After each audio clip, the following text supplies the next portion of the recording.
Week 4 is over, and the Philadelphia Eagles are once again victorious, sitting at 4-0, beating the Tampa Bay Buccaneers in Tampa Bay.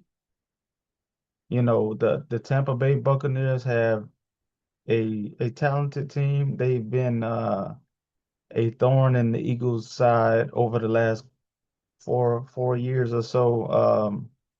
They have had the Eagles number for different reasons, though. I think the narrative that people put out there is that, they've just been beating the Eagles, which they have for most of the games that they've played. But there has been significant reasons why, most notably AJ Brown, Devontae Smith, key players were missing in a lot of those games that the Eagles lost to the Tampa Bay Buccaneers.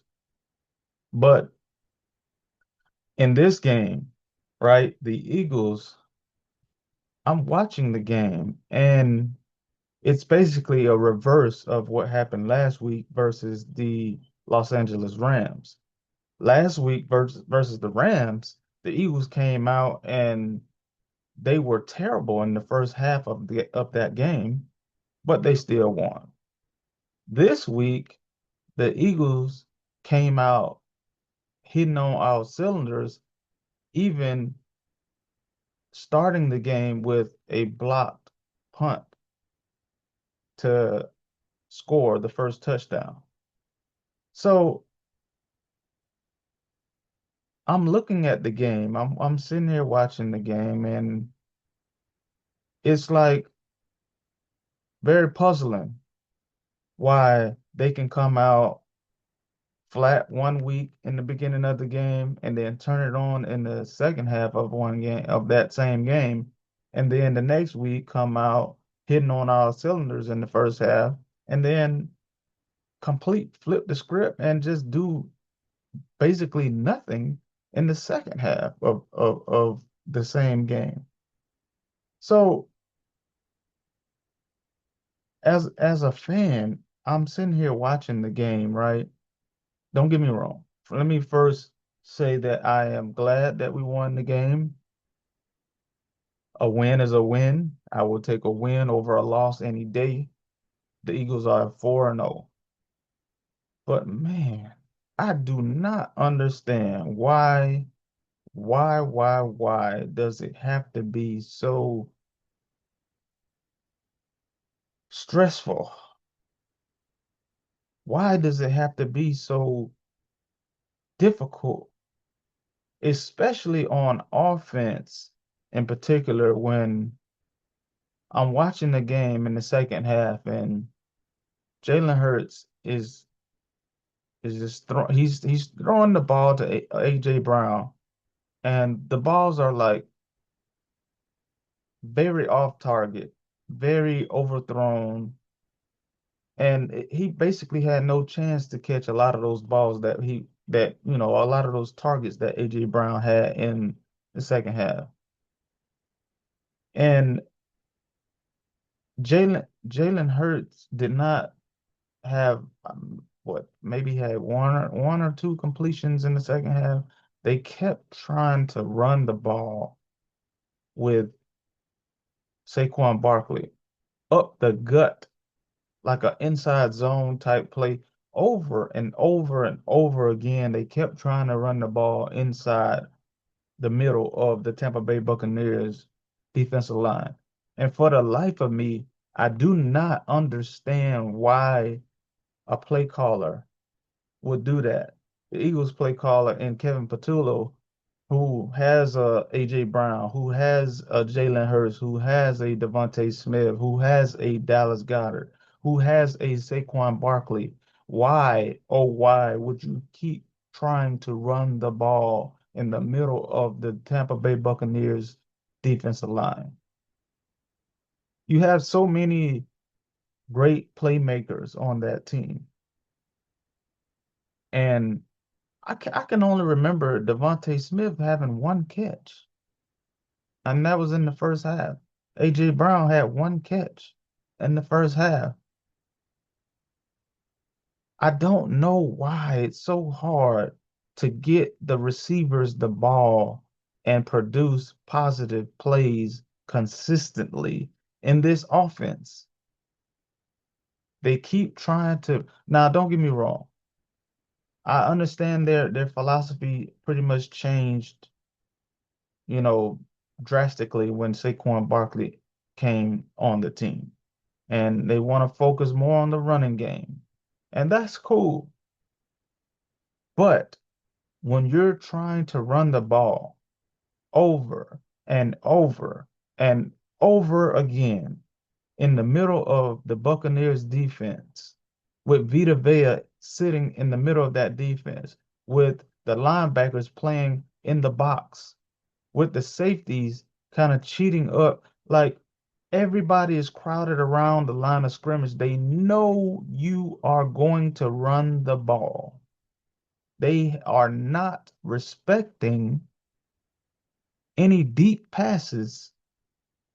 When AJ Brown did get balls thrown to him, it was constant curl routes, constant, like there were no, it was nothing deep. It was all short passes to the sideline, the curl routes. It you Devontae Smith, where was Devontae Smith? I don't even remember seeing him. Where was Dallas got Dallas Goddard got two touchdowns in the first half of the game. Okay, cool. They did the fake tush push. They got him some touchdowns. Saquon Barkley got an easy touchdown off fake tush push. So yes, they were respecting the tush push drastically, and the Eagles countered off of the respect that the tush push garnered. And so yes, I'm glad they capitalized off of that. But outside of that, Dallas Goddard didn't do anything. Saquon didn't do anything. Devontae Smith didn't do anything. AJ Brown did not do anything. So you have all of these playmakers. These are superstar, big time playmakers on this offense. And we cannot constantly go game after game after game and not get them involved in the game. They're gonna have to figure it out, man. They're gonna have to figure it out. I don't know what. Now, granted, another thing that seems to be hindering the offense is that the offensive line is not playing as well as they did last season. Some people might say, hey, that's because of no Mekhi Becton at the right guard spot this year. He was a big force on that right side. You know, you can point to the injuries that we're having. Lane Johnson was out of the game. I don't even think he returned to the game in the second half. Most of the second half, I saw him sitting on the sideline. They kept panning the camera over to him, and I'm looking like, dude, get your ass up and get back in the game. Now, granted, we had a good backup come in and take his place, but it's just not the same offensive line as it was last season. Landon Dickerson is still dealing with an injury. He's giving up pressures through the middle. Like the offensive line is not playing up to par. They're not. They need to figure it out. Jeff Stoutland, all of those guys, the whole offense. You can't have these players on offense and constantly put out the production or lack thereof that has been on display the last couple of weeks. Now, the only reason why the offense seemed to be putting out more productivity in the Rams game is because they were down. They were behind. They had to throw the ball. They had to rely on the pass more than the run. But when the Eagles have a lead, they have this philosophy where we're just going to keep running the ball. We'll be conservative. We'll keep running the ball down your throat, and like we'll throw it very few times, and you just try and stop it. And teams know this, right? They know this at this point. They know the Eagles are going to rely on the run heavily and less on the pass. But you can't have both the run and the pass not being effective and have a good offense. The run can set up the pass, or the pass can set up the run, or vice versa. They have to work off of each other. So when the running game is not working and the passing game is not working, then you get a whole lot of three and outs, and your defense is right back on the field over and over again in that hot blazing sun in Tampa Bay on Sunday. And I have to give those guys credit on the defensive side. They gave up some plays. You know, you're gonna have a couple things like that here and there. But for the most part, those guys held their own on the defensive side of the ball. If it wasn't for the defensive effort with the turnovers, uh, the the the pick by rookie Jahad Campbell down in the red zone, the interception by Cooper DeJean, like those guys were balling out there. And if it wasn't for their effort, it the Tampa Bay Buccaneers would have won the game if it wasn't for the defense because the offense didn't do anything in the second half. They were letting the Buccaneers come back in the game, and that was very unfortunate to see, to sit there and watch. We were up big in the first half. So after halftime, I'm thinking, okay, this is about to be a 40, 50 point game for the Eagles. They about to just put their foot on the Buccaneers' neck and not let up. And that did not happen, unfortunately. So they have to figure it out. These guys, Kevin Patullo, offensive coordinator, Jalen Hurts, the offensive line, Saquon Barkley, AJ Brown, Devontae Smith, Dallas Goedert, the whole shebang. These guys have to do some soul searching. They have to figure it out, whether it's communication, whether it's injury ailments, whether it's, you know, getting to the line of scrimmage earlier to dissect the defense and, you know, whatever it is, they have to be more consistent on the offensive side of the ball in order for this team to get back to where they want to be at the end of the season. Now, 4-0 is 4-0. You'd rather have ugly wins than a pretty loss. Winning is always better than losing. But these guys they have to be better. They have to be better than what they are putting out there. And now you have this situation where AJ Brown is frustrated. After 4 weeks of very low productivity from AJ Brown, he is growing more and more frustrated after every single game of not being involved in the offense. The guy wants to contribute to the win. I'm pretty sure he's happy that the Eagles are 4-0.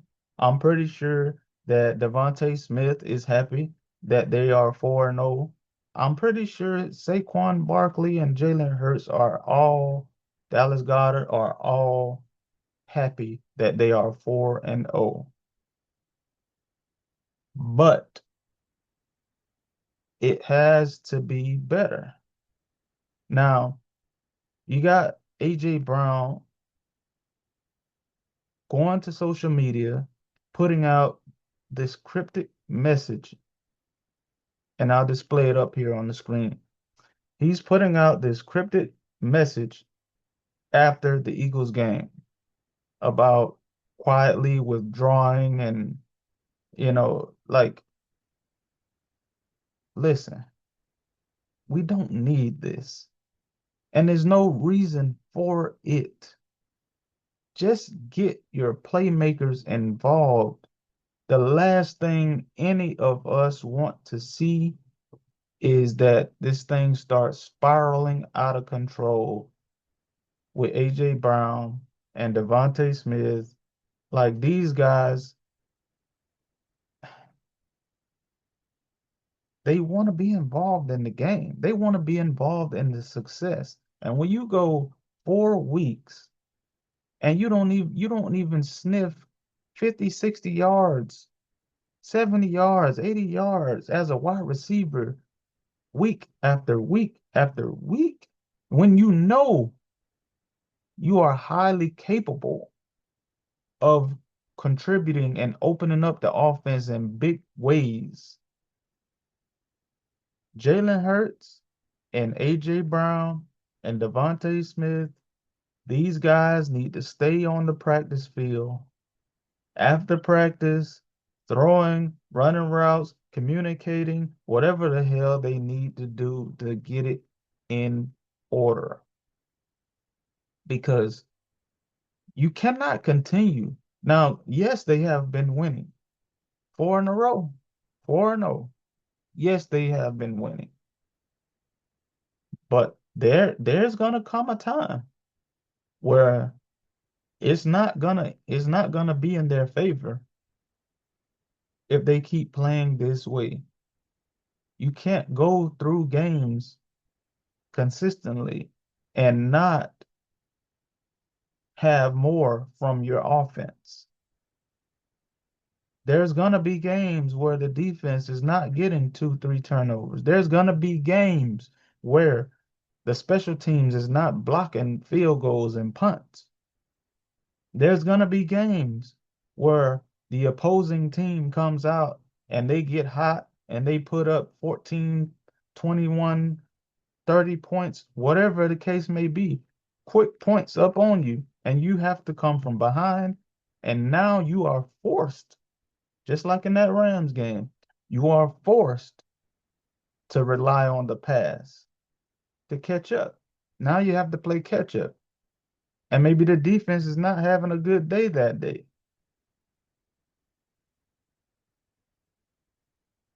They have to figure it out. They got to figure it out. And to have such highly capable playmakers on this offense is very frustrating. And if it's frustrating to me as a fan, I'm pretty sure that it's super, super frustrating to those players on that offense.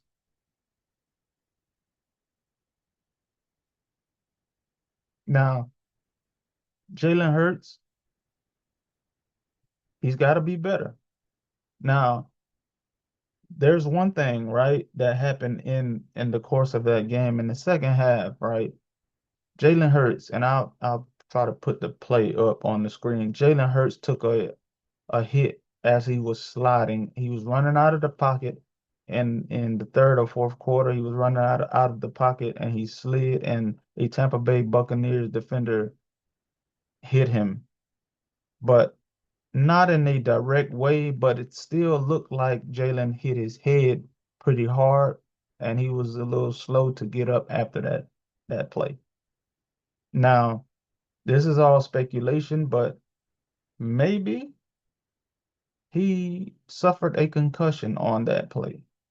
Now, I'm pretty sure the medical staff looked at him and things like that, but after that play, but he did not look the same after that the rest of the game. His throws were off. He just was off the rest of that game. And they were heavily relying on the running game and running Saquon into a brick wall over and over and over again. Three and out. Run it, run it, run it, three and out. Run it, pass, three and out. Pass, pass, three and out. Pass, pass, run, three and out. It just they had so many three and outs in that game, and I'm watching it and I'm like, man, eventually the defense is gonna break because they're not getting enough rest. It's very hot out there. They keep having to go back on the field after just three plays. Something is gonna have to give. And you know, now after AJ Brown had put that tweet on social media, now all week there's speculation on the talk shows, there's speculation, you know, throughout any social media apps and stuff. There's all this speculation now that AJ Brown's not happy. Maybe he'll request a trade. Maybe this, maybe that. Like, listen, point blank period. They just have to figure out how to be more consistently productive on offense. They have to figure it out. And once they figure it out, everything will be fine. I'm pretty sure AJ will be happy once he starts catching four, five, six balls a game for 80 to 100 yards and gets a touchdown. And Smitty is out there catching long bombs. And listen, yes, winning, they say winning cures all. But in this case, I don't think that that's the only thing at play here because it's pretty obvious, right? I seen a video. I think it was on NBC Sports Philadelphia after the game. You know, the players are walking off the field into the tunnel, and they had a shot of AJ Brown and Devontae Smith, and those guys did not look happy at all. They did not look like they just won a game. They looked like they just lost a game. They looked very defeated. They looked irritated. They looked dejected. As a wide receiver, right? Just imagine you're a wide receiver in the NFL or whatever, college, NFL, you're a wide receiver. Your job is to run routes, catch the ball. If these guys are constantly out here running routes, not getting the ball, first quarter, second quarter, third quarter, fourth quarter, or they're out there blocking and not getting the ball. First quarter, second quarter, third quarter, fourth quarter. I, if it were me, I would be frustrated too because it's like, man, I'm out here running, running, running, and I'm not getting the ball. Why am I not getting the ball? Why am I not involved? I don't want to keep blocking every play. And on top of that, it's not just that, right? So if I'm blocking for the run and we're not getting any positive yardage out of it, then it's even more frustrating because I want us to pass the ball as a wide receiver. Now, granted, it's okay that we run the ball, but if I'm out here blocking for the run and we keep running the ball into the gut of the Buccaneers defense with Vita Vea, 300 plus pounds just sitting there, like the line of scrimmage is crowded, they're not respecting the pass. It was clear they weren't respecting. They were sitting on When AJ Brown was getting thrown to in the third and fourth quarter, his curl routes, they were all over those routes. Why not send him on a double move? Double move, stop and go, bam, you throw it down the field. How about doing some play action off of the run? Okay, we're gonna fake like we're gonna run the ball to Saquon and throw it deep. Where was that? Where's the screens? Where where was Dallas Goddard after the first quarter? I do not get it, man. I don't get it. I really don't get it. So the Eagles have moving forward, right? They have the Denver Broncos coming up next. Got Bo Nix and the Denver Broncos. Now, the Denver Broncos, I think everybody, well, not everybody, but I think most people would agree that the Broncos' strength of their team is their defense. Now, personally, I feel like the Eagles match up well with the Broncos defense because of the fact that the Eagles have a lot of playmakers on their offense. Yes, the Broncos have Patrick Surtain. Yes, they have a pretty good overall defense, and that's the strength of their team. But the Eagles have a lot of offensive playmakers that can counter that. A couple years ago, when the Eagles played the Denver Broncos, Devontae Smith had a crazy catch on Patrick Surtain, and I was like, whoa, what a catch on one of the best, if not the best, cornerback at that time. Some would argue he is the best cornerback in the NFL currently in Patrick Surtain. But man, I just want to tell you guys that hey, I look forward to watching the games. I look forward to cheering on my squad. I love the Eagles. I just want them to get their stuff together. I want them to be better on offense. I want them to, it's just game four. It's game four. They're 4-0. But like I said, once again, they have to do better on offense. The defense, not worried about the defense. The only thing about the defense that I can say is that we need to get more pressure with our four-man rush. The defensive line needs to do better. Jalen Carter has been dealing with some injury ailments and holding his arm and shoulder and stuff like that. We lost Nolan Smith. He's on IR. He's out like 4 to 6 weeks. So the defense is dealing with a few things, but I have faith that the defense will be just fine. It's the offense that is worrisome. The offense has to get it together. So we look forward to another, hopefully another Eagles win this Sunday against the Denver Broncos. Until next time, man, this is D Matt. I'm out.